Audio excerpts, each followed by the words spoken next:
السلام علیکم ورحمۃ اللہ وبرکاتہ۔ آپ سب کو میں اپنے چینل پر خوش آمدید کہتی ہوں۔ آج کی ویڈیو میں ہم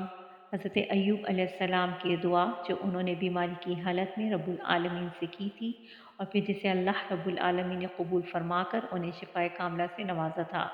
جیسے کہ آپ جانتے ہیں کہ اللہ نے ان کے صبر کو آزمانے کے لیے تدریجاً سب نعمتیں چھین لی تھیں اور انہیں جسمانی بیماری میں مبتلا کر دیا گیا، لیکن پھر بھی ان کی زبان سے ناشکری کا ایک کلمہ بھی نہیں نکلا۔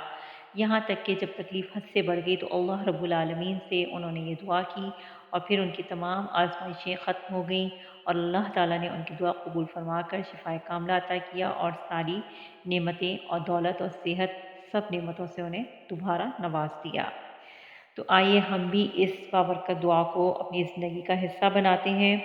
کہ جب بھی اللہ تعالیٰ کی طرف سے بیماری کی صورت میں کوئی بھی آزمائش آتی ہے تو ہم اپنے اللہ کی طرف رجوع کرتے ہوئے اس دعا کے ذریعے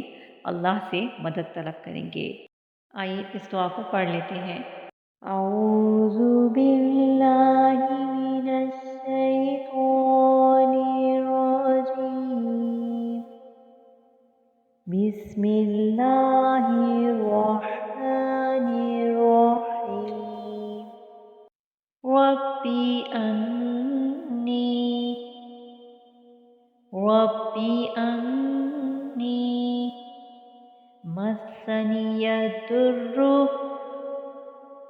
مسنی الضر وأنت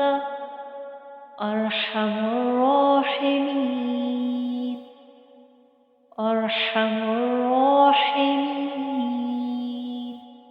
رب أني مسني الضر وأنت أرحم